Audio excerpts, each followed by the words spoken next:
ছেলেরা তোমরাও মনে রাখবা, যদি কোনোদিন আল্লাহ হায়াত দেয় ইনশাআল্লাহ আমার নাম মনে পড়বে। এই ফেসবুক, এই ইউটিউব, এই প্রযুক্তি এটা থাকবে না, কিন্তু এর দ্বারা যে গুনাহগুলো হচ্ছে এগুলো নিয়েই হাসরের ময়দানে দাঁড়াইতে হবে। ফিতাওয়ালা ক্যাসেট এখন আর নাই, কিন্তু ওই ক্যাসেটে যে সমস্ত মহিলাদের গান জমা ছিল ওনারা, এখন তো ওই গান শোনার কেউ নাই, ফিতা ক্যাসেটে নাই, কিন্তু গুনাহগুলো রয়ে গেছে। ওই বাদ্য, ওই ড্যান্স, সিডি ক্যাসেটে যেগুলো ছিল চ্যাপ্টা চ্যাপ্টা, সেগুলো এখন আর নাই, কিন্তু ওই নায়িকাদের নাচ, ওই নর্তকীদের নাচ, ওই গুনাহগুলো এগুলা রয়ে গেছে। এগুলা আমল নামার মধ্যে আছে কিনা বলেন?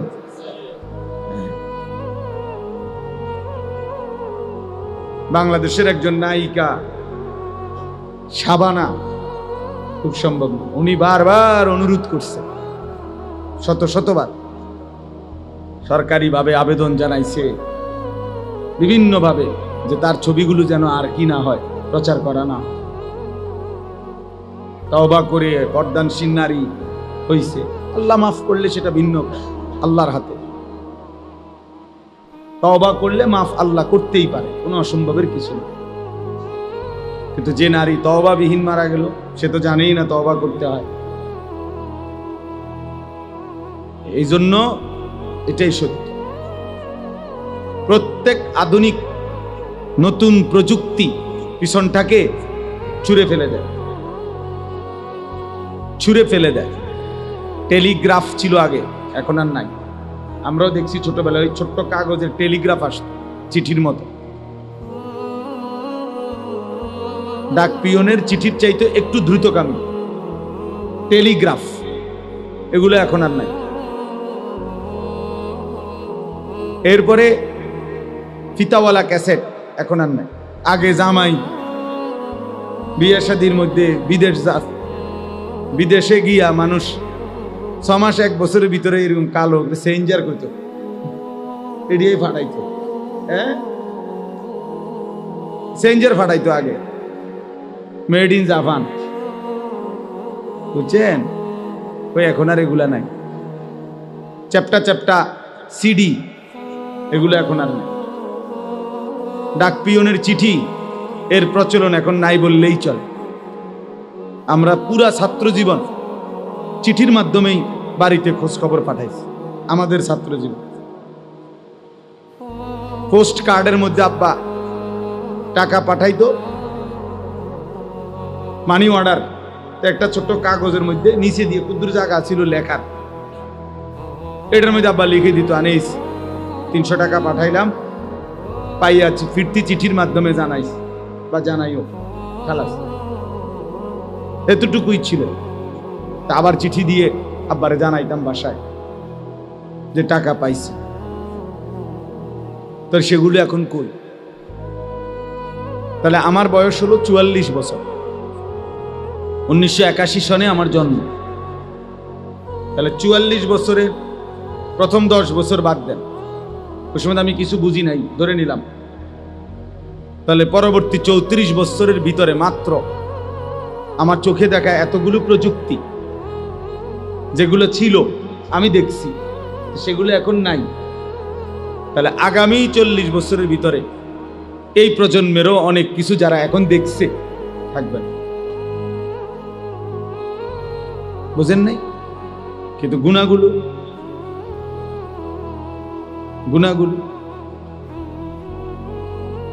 সেটা মুছবে কিভাবে? প্রত্যেকটা গুনাহ জমিন সংরক্ষণ করছে,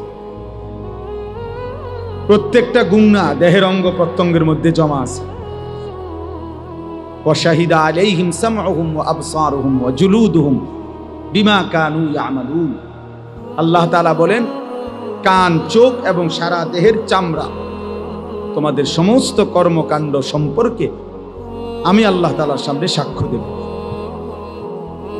আল্লাহ তাআলা বলছে, ইন্নাস সামআ ওয়াল বাসারা ওয়াল ফুআদা কুল্লু উলাইকা কানা আনহু মাসউলা।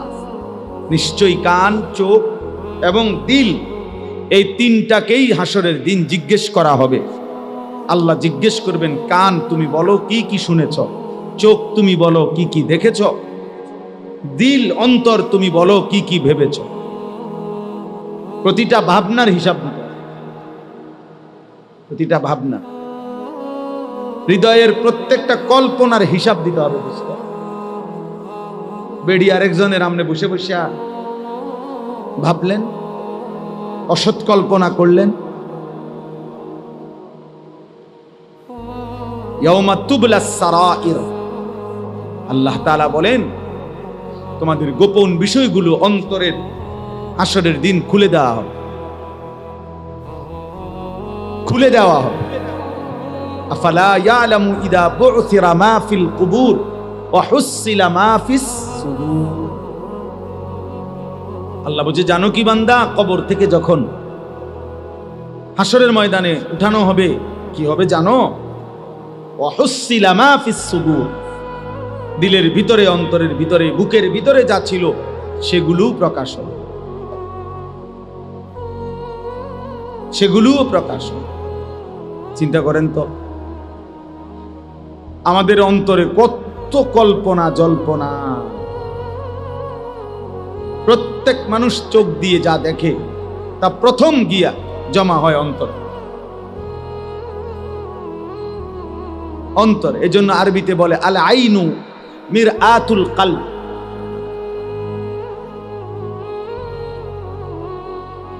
ও ইমরান ভাই, আল আইনু মিরআতুল কলব, চোখ হৃদয়ের আয়না।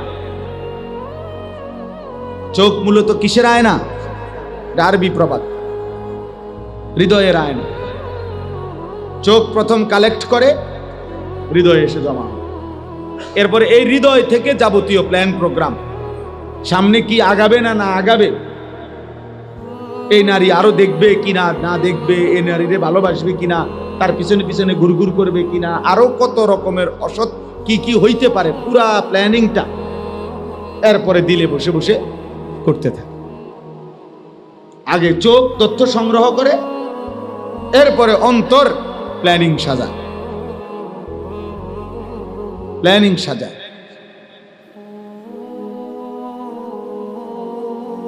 এই জন্য দোস্ত, এটা জরুরি। শুধুমাত্র মোবাইলে জমা হবে, কোনো ফায়দা হবে না, এগুলা থাকবে না। এই যে সমস্ত ছেলেরা ইউটিউবার, এই যে স্ট্যান্ড নিয়ে ভিডিও করে না জায়গা জায়গায়, ওদের সাথে আমরা অনেকবার কথা বলছি। এদের এগুলোর মধ্যে অনেক বিধি নিষেধ আছে। কোন বক্তা ইসরায়েলের বিরুদ্ধে বেশি বললে ওটা মার্ক করা হয়, আমেরিকার বিরুদ্ধে বেশি বললে মার্ক করা হয়, ইনকাম কমে যায়, ভিউ কমে যায়, কি কি অনেক কিছু আছে, কি আমি বুঝিও না অনেক কথা, বুঝছেন? অর্থাৎ যত কিছুই বলি আমরা, ফেসবুক বলেন আর ইউটিউব বলেন, এটা নিয়ন্ত্রণ তো ইহুদিদের হাতে। শতভাগ নিয়ন্ত্রণ কার হাতে? ওদের ভায়া না হয়ে আমাদের কাছে আসে না, ওরা আগে দেখে। এবং প্রত্যেক অক্ষর বা যে ভাষাই বলুক ইংলিশে ট্রান্সলেট হয়। কথা আমি যদিও বাংলা বলতেছি, শতভাগ ইংরেজিতে সেটা কি হয়? ট্রান্সলেট হয়। সবার, তারা প্রতি অক্ষর বুঝে কি বলতেছে।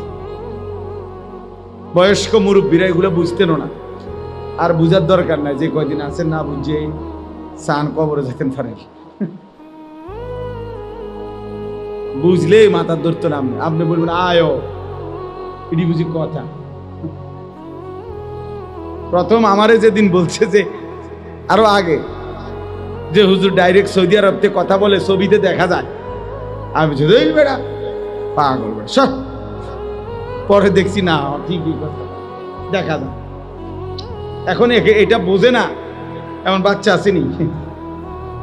বাচ্চাও তো শুইয়া শুইয়া তার আব্বার সাথে কথা বলে, ছবি দেখে দেখে। এখনকার AI লেটেস্ট প্রযুক্তি। এরা কৃত্রিম এক ধরনের বুদ্ধিমত্তা, কৃত্রিম একেবারে 800 কোটি মানুষ সম্পর্কে তথ্য তাদের কাছে আছে। পৃথিবীর যেই কোনো বিষয় তাদের কাছে তথ্য। এই মোবাইলের অ্যাপস, আপনি আমার নাম জিগান, হ্যাঁ আমার 14 গোষ্ঠীর ঠিকানা বলুন। এটা মানুষ না, মানুষ না, এটা আপনার এক ধরনের অ্যাপস, অর্থাৎ প্রযুক্তি, আধুনিকতা। তাইলে বোঝা গেল প্রতি মুহূর্তে নিত্য নতুন আধুনিকতা, প্রযুক্তি আসতেছে। কোরআনুল কারীমের মধ্যে আল্লাহ তাআলা বলছে ওয়ায়াখলুকুকুম মা লা তা'লামুন ওয়াল খাইলা ওয়াল বিগালা ওয়াল হামিরা লিতারকাবুহা ওয়া যিনা ওয়ায়াখলুকুকুম মা লা তা'লামুন। আশ্চর্য আয়াত। আল্লাহ তাআলা বলেন ঘোড়া, গাধা, খচ্চর এগুলো আমি আল্লাহ তাআলা এখন তোমাদের যানবাহন হিসাবে, চড়ার জন্য সৌন্দর্যের উপকরণ হিসাবে দিলাম। যেমন একজন লোকের একটা প্রাইভেট কার, এটা একটা সৌন্দর্যময় জিনিস, তার একটা বাহন। আল্লাহ বলেন এখন আমি তোমাদেরকে চড়বার জন্য গাধা, ঘোড়া, খচ্চর দিলাম। তবে শোনো, এখানে শেষ না। ওয়ায়াখলুকুকুম, আল্লাহ তোমাদের জন্য সৃষ্টি করতে থাকবেন মা লা তা'লামুন, যা তোমরা জানো না, সামনে আস্তে আস্তে বাড়তে থাকবে। ওয়ায়াখলুকু মা লা তা'লামুন, এবং তিনি সৃষ্টি করবেন ওই জিনিসগুলো যা তোমরা কি এখন জানো। তাইলে সেই গাধা, ঘোড়া, খচ্চর আধুনিক হইতে হইতে হইতে হইতে এখন কত অত্যাধুনিক যানবাহন, অত্যাধুনিক যানবাহন। আমরা যুগ যুগ ধরে, এক সময় ছিল হজে যাইতো আল্লাহর বান্দারা, আজ থেকে 50 বছর 100 বছর আগে, যে পানির জাহাজে করে জীবনের তরে গ্রাম সকলের থেকে দোয়া দায়িক নিয়া, সমস্ত লেনদেন ক্লিয়ার করে, মাপ সাপ নিয়া, এরপরে কি যাইতো আল্লাহর ঘরে হজে যাইতো। মানে আর কোনোদিন ফিরবে কিনা তার কোনো নিশ্চয়তা নাই। 6 মাস 1 বছর পরে আল্লাহ আনাইলে আবার কি আসতো, ফেরত আসতো। এখন ফজরের নামাজ বাংলাদেশে পড়লে জোহরের নামাজ হারাম শরীফে গিয়া 6 ঘন্টায় বিমান ফ্লাইং হইলে ঢাকা এয়ারপোর্ট থেকে জিদ্দা 6 ঘন্টা পরে নাম, মাত্র 6 ঘন্টা। তাইলে বলে, যাই হোক, আমার বলার উদ্দেশ্য হলো, প্রিয় ভাই নওজোয়ান, মোবাইলের এই আসক্তি একদিন ফকির বানায় দিবে। একদিন ঘুম থেকে জেগে দেখবা তোমার কিছুই নাই, কিন্তু তোমার গুনাহগুলো রয়ে গেছে। একদিন হারামগুলো সব রয়ে গেছে। এটা হলো বাস্তবতা, এটা হলো বাস্তবতা। আল্লাহ তাআলা আমাদের প্রত্যেককে হেফাজত করেন। কোরআনুল কারীমের 18 নম্বর পারা 24 নম্বর সূরা, সূরা নূর, এই সূরার 30 নম্বর আয়াত আমি পড়ছি এই মাত্র। এই অল্প একটু সময় আমি এই আয়াতকে সামনে রেখে অল্প কিছু কথা বলতে চাই। আল্লাহ তাআলা আমাদেরকে তৌফিক দান করেন। প্রথম যে কথাটা বুঝতে হবে, এক মানুষের জন্য আল্লাহ তাআলার দেওয়া সর্বশ্রেষ্ঠ নিয়ামত হলো ঈমান, কালেমা লা ইলাহা ইল্লাল্লাহ মুহাম্মাদুর রাসূলুল্লাহ সাল্লাল্লাহু আলাইহি ওয়াসাল্লাম। এই গোটা সৃষ্টি জগতের সবকিছু আল্লাহর দেওয়া নিয়ামত, তন্মধ্যে সর্বশ্রেষ্ঠ নিয়ামত, পরিপূর্ণ নিয়ামত ঈমান। কোরআনুল কারীমের মধ্যে আছে ওয়া আসবাগা আলাইকুম নিআমাহু যাহিরাতাও ওয়া বাতিনা। আল্লাহ তাআলা বলেন তিনি তোমাদের উপরে তার নিয়ামত সমূহ প্রকাশ্য এবং গোপন সমস্ত নিয়ামত সমূহ আসবাগা পরিপূর্ণ করেছেন। ইসবাগ মানে পূর্ণ করা। তো তাফসীরের মধ্যে আছে কোন বান্দার উপরে আল্লাহর নিয়ামত পরিপূর্ণ হয় কখন? যখন 4 তলার ছাদ ঢালাই শেষ হয়। কি বলেন? উনি যেটা টার্গেট নিছে 4 তলা বিল্ডিং, এটা যখন পূর্ণ শেষ হয়, অনেক মানুষ আমাদের দেশে বলে না, হুজুর খাস দোয়া করবেন আল্লাহ আল্লাহ করে শুধু, আর এই 4 তলার ছাদটা যদি ঢালাই হয়, আল্লাহর রহমতে যদি ঘরটা একটু ফিনিশিং করে শেষ করতে পারি, আর একটা ছেলে দোয়া করেন তারে যদি একটু কোনো রকম চাকরি বাকরি বা বিদেশ একটা লাইন করে দিতে পারি, ছোট মেয়েগা যদি কোনো রকমে আল্লাহ আল্লাহ করে বিয়ে দিয়ে লাইতে পারি, আল্লাহর রহমতে আর আপনার দোয়ায় 10 জনের দোয়ায় আর কোনো টেনশন নেই। মাশাআল্লাহ, জিন্দিগির মাকসাদ ক্লিয়ার। পৃথিবীতে যে উদ্দেশ্যে আসছিল 4 তলা শেষ করার জন্য, আল্লাহর দয়ায় 4 তলা শেষ হয়েছে। দুনিয়ায় আসার মাকসাদ ছিল ছোট ফুলাগা পর্যন্ত বিদেশ পাঠানো, আল্লাহর পাকের দয়ায় ফুলাগাও বিদেশ গেছে, মাইয়াগাও বিয়া দিছে। আল্লাহর মেহেরবানি, পৃথিবীতে আসার উদ্দেশ্য না হাসিল। এখন আর কোনো টেনশন, এখন আর মরলেও কোনো দুঃখ নাই। মরলেই তো ফেরেস্তা আপেল মালটা নাস্তা পানি নিয়ে ফেরেস্তা কবরে বসে রয়েছে, আপনি শুধু মরবেন না, আপনি মরণের জন্য না বসে রয়েছে ফেরেস্তা। এই হলো মুসলমানের হিসাব। এক মুসলমান এটা বললে এর চাইতে বড় আফসোস আর কি হবে? মরে না বুড়া মিয়া কেন? মনে হয় নাতিকার বউ ছাইয়া দিতে পারতাম না, ঠিক তো না। আফসোস, জীবনের একটা আকাঙ্ক্ষা শেষ। এই নাতিকার বউটা যদি ছাইয়া দিতে পারত, মরল আর দুঃখ ছিল না, কারণ উনি জানে কবরে প্রথম প্রশ্ন আপনার নাতির বোন নাম কি। এটা হলো সুয়াল জবাব প্রথমটা। এই জন্য উনি চাচা মরে না, নাইলে উনি আরো 2-4 বছর আগে মারা যাইত, শুধু নাতির বউগার লেগে মরে না। আফসু, আমারে বলছি এটা, আমি মিথ্যা বললাম, আমাকে বলছি। বললাম যে এরকম তাড়াহুড়া করতেছেন কেন ছেলের বউয়ের জন্য? ধীরে সুস্থে দেখেন। কয় তার দাদা বিস্তার পড়ে গেছে, এবারটা ওয়াশ নিয়ে আস। সবই আমার যেটা বলছে, ওয়াশ নিয়ে আস। ওয়াশ নিয়ে আস মানে কি? নিঃশ্বাসে নিঃশ্বাসে আর কি ওয়াশ নিয়ে আসে। এ কথা কয় হুজুর, যারে নাতিকার বুঝি বউ চাই দিতে, কোন রকমে আজরাইল বলে উনি রুহুটা ধরে রাখছেন। আস্তাগফিরুল্লাহ, আস্তাগফিরুল্লাহ। এই মুমিনের স্বপ্ন হইতে পারে? এক মুমিনের আখিরি তামান্না এটা হবে? আল্লাহ আমাদেরকে হেফাজত করে। তাইলে বললাম আল্লাহ তাআলা সবচেয়ে বড় নিয়ামত যেটা দিয়েছেন, আসবাগা বলতাম পূর্ণ নিয়ামত।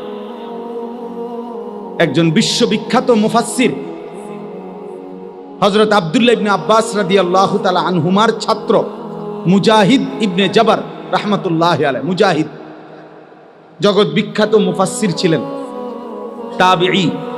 উনি বলছেন কোন বান্দার উপরে আল্লাহর নিয়ামত পরিপূর্ণ হয় কখন? যখন ওই বান্দা ঈমানের দৌলত লা ইলাহা ইল্লাল্লাহের নিয়ামত যখন পায়, তো তখনই বলা হয় যে আল্লাহ তাআলা তার উপরে নিয়ামত পূর্ণ করেছেন। ঈমানবিহীন গোটা দুনিয়া, আল্লাহবিহীন গোটা দুনিয়া যদি 1000 লক্ষ বারও পায়, সে কিছুই পায় না। আল্লাহকে পেয়ে গোটা দুনিয়া যদি কিছু না পায়, সে কিছুই হারায় নাই। আমার শায়েখ আল্লামা মুফতি মুশতাকুন নবী কাসিম হুজুর এটা বেশি বলে, আল্লাহকে পেয়ে যদি সব হারায়, কিছুই হারায়নি। আল্লাহকে না পেয়ে যদি সব পায়, কিছুই পায় না। মুজাহিদ আজম আল্লামা শামসুল হক ফরিদপুরি রাহমাতুল্লাহ আলাইহি এটা বলতেন, তুমি আল্লাহকে পেয়েছো, সব পেয়েছো। তুমি আল্লাহকে পাওনি, কিছুই পাও। হাকিমুল উম্মত মুজাদ্দিদুল মিল্লাত হযরত মাওলানা শাহ আশরাফ আলী থানভী রাহমাতুল্লাহ আলাইহি আজাল্লে শ্রেষ্ঠতম খলিফা খাজা আজিজুল হাসান মজজুব রাহমাতুল্লাহ আলাইহি বলতেন, জুতু মেরা তু সব মেরা। আল্লাহ যখন আপনি আমার, সবই আমার, আসমানও আমার, জমিনও আমার। अगर एक तो नहीं मेरा तो कोई शाई नहीं मेरा। আপনি আমার নাই নয় তো আমার আর কিছুই নেই। যার আল্লাহ নাই তার কিছুই নেই, যার রব নাই, যার মালিকের সাথে বন্ধন নাই, আল্লাহর সাথে যার বন্ধন নাই, খোদার কসম তার জীবনে কিচ্ছু নেই, তার কিছু নেই। কারামাদিন ইশতাদ্দাত বিহির রিহু ফি ইয়াউমিন আসিফ। আল্লাহ তাআলা বলছেন বেঈমান নাফরমান পাপীর সারা জিন্দেগীর আমল কর্ম আল্লাহ বলছে ওই তুষের মতো, ওই ছাইয়ের মতো, যে ছাই এমন জায়গায় স্তূপ দিছে যে কিছুক্ষণের মধ্যে একটা ঝড়ো বাতাস এসে এই ছাই সব উড়াইয়া ফেল।